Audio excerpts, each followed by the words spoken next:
muito legal ter sido convidado para falar um pouquinho do Eu Paciente. E, infelizmente, a gente não pôde estar presente na parte da manhã, mas o que a gente viu na parte da tarde está muito legal, bem bacana. É um prazer fazer parte para promover essa discussão dentro da área da saúde. Bom, meu nome é Carlos Paludo, como a Priscila falou, eu sou um dos fundadores do Eu Paciente. O Vicente Dorsa está ali, é outro. E eu vou falar um pouquinho do que é a nossa ferramenta. Bom, o Eu Paciente basicamente é uma rede social da saúde voltada para o bem-estar do paciente.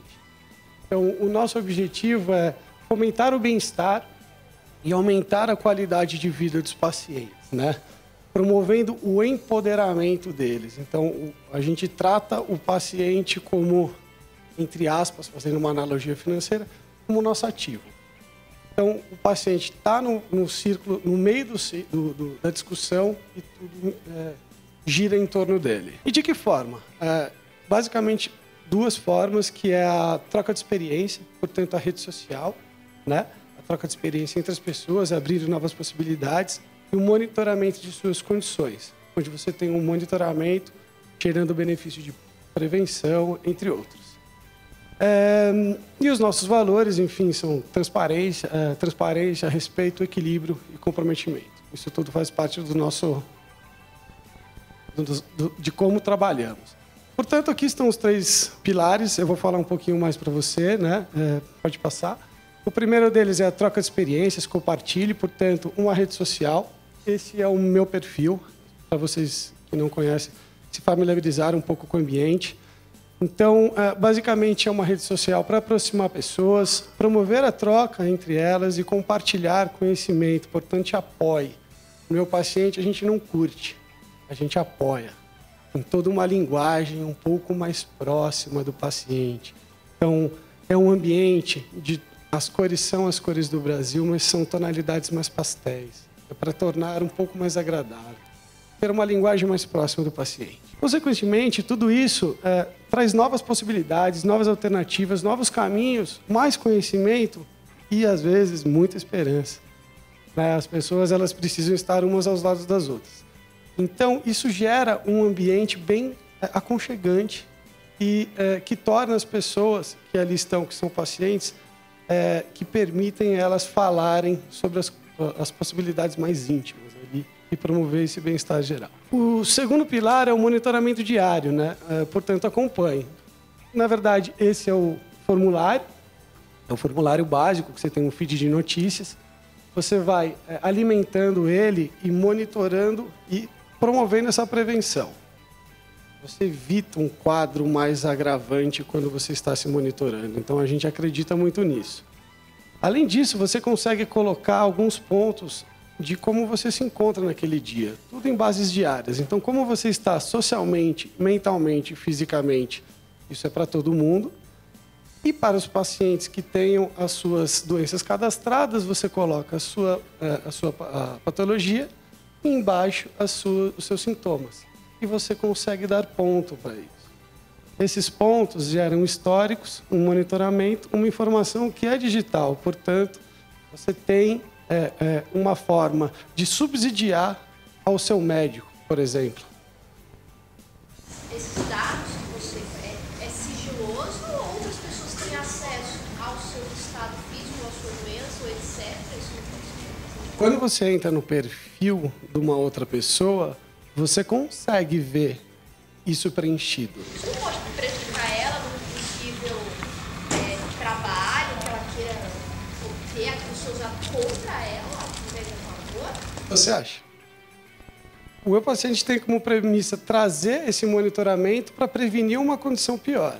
Então, qual que é o intuito de fazer o acompanhamento? Você evitar um tratamento de combate de uma forma mais aguda. Então, é nesse sentido que a gente olha. Te pergunto como que seria a forma negativa, assim. Hoje em dia, né, a pessoa vai contratar uma pessoa, a primeira coisa que faz, joga o perfil da pessoa no Facebook. Né? Sim. Vamos ver qual a conduta da pessoa nas redes sociais. Sim. Talvez não possa pesar para ela no possível... Eu te convido a conversar com o Luciano Menezes. Então, tô te dando uma... O Luciano Menezes está aqui presente com a gente, é um usuário do Eu Paciente. Ele é portador de uma doença rara chamada miopatia mitocondrial. E é um caso que está aqui e, de repente, pode até colaborar com a conclusão disso tudo. Também caminha para um momento digital em que muitas coisas realmente são expostas.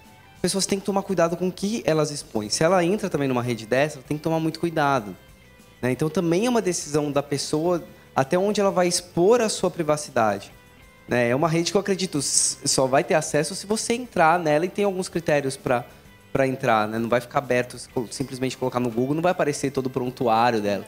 Tem que estar dentro da rede. E mesmo assim é a pessoa que vai fazer o seu próprio registro, a pessoa que vai expor as suas informações.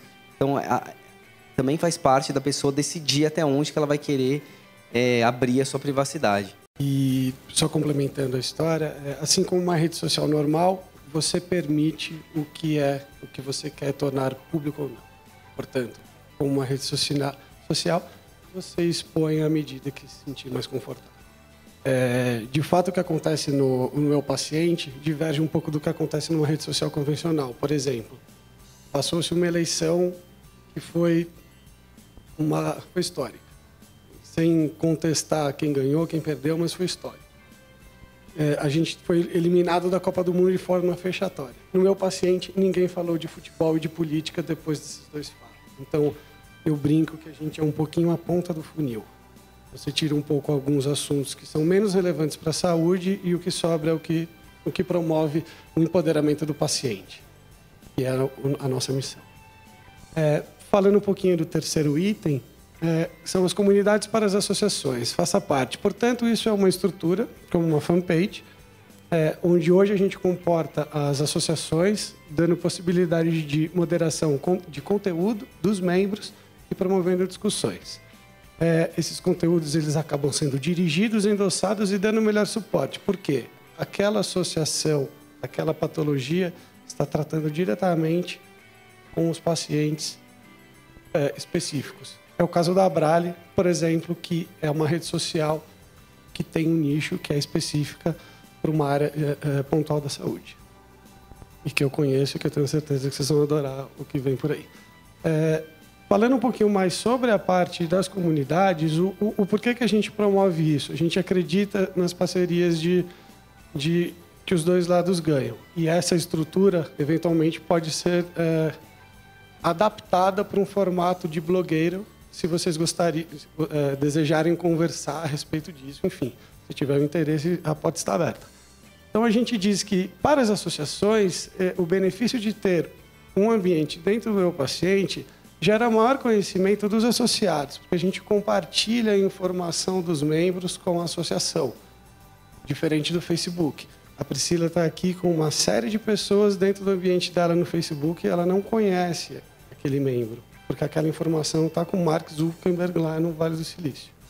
Eu quero compartilhar essa informação, eu quero subsidiar a informação para poder fazer com que a Priscila desenvolva um trabalho melhor e mais bem dirigido para aquele grupo de pessoas, que no caso é artrite reumatoide, pode ser uma série de outras. Profissionaliza os registros, você tem uma página de administração, de moderação, você promove um ambiente ideal para o paciente, voltado para a saúde. Então, ninguém vai falar de política, ninguém vai falar de futebol. Pode ser que fale, mas não é o cerne da nossa discussão. Para o paciente é legal, porque consolida um novo canal, que dá suporte, endossa o conteúdo, portanto, gente que está tratando dessa patologia, se comunicando com pacientes dessa patologia.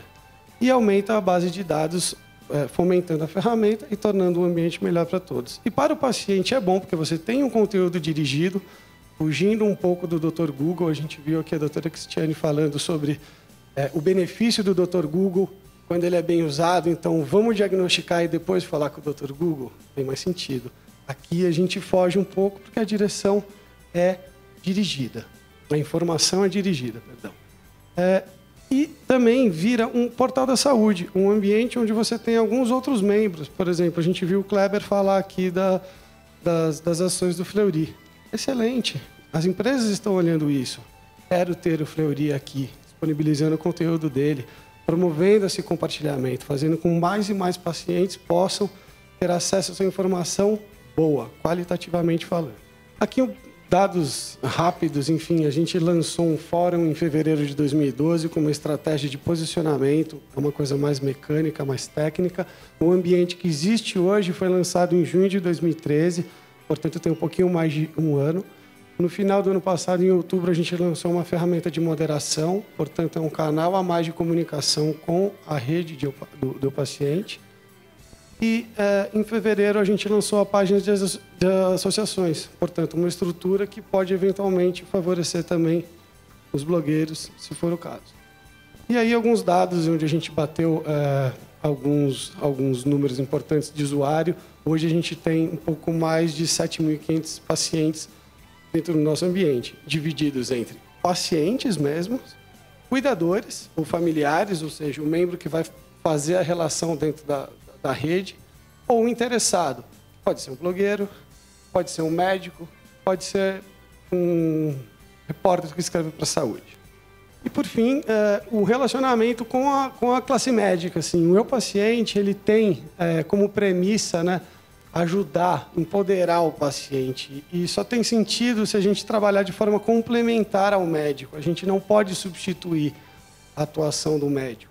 Talvez a gente tenha que adaptar. Eu achei muito legal a discussão da doutora Cristiane, que é o depoimento de um médico falando sobre uma realidade e que eu sou totalmente de acordo. Eu acho que a gente precisa se modelar e é muito bom que o diálogo está aberto aqui para todos nós podermos evoluirmos no tema. Portanto, a gente agindo de forma complementar, a gente pode subsidiar mais informação ao médico, fazer com que a consulta fique mais curta, mas fique mais qualitativamente melhor. Dando mais subsídio ao médico, o paciente ganha com isso. Sempre o paciente tem que ganhar. O tema gira em torno do paciente. O paciente é o protagonista dentro da nossa rede. Então, através dos relatórios de linha do tempo, em bases diárias, você consegue analisar as condições e os sintomas. Cruzando fatos pontuais ou periódicos, através da agenda do paciente, você também tem um outro benefício de informação. Possibilidade de acompanhamento virtual aos pacientes, você dá acesso ao médico.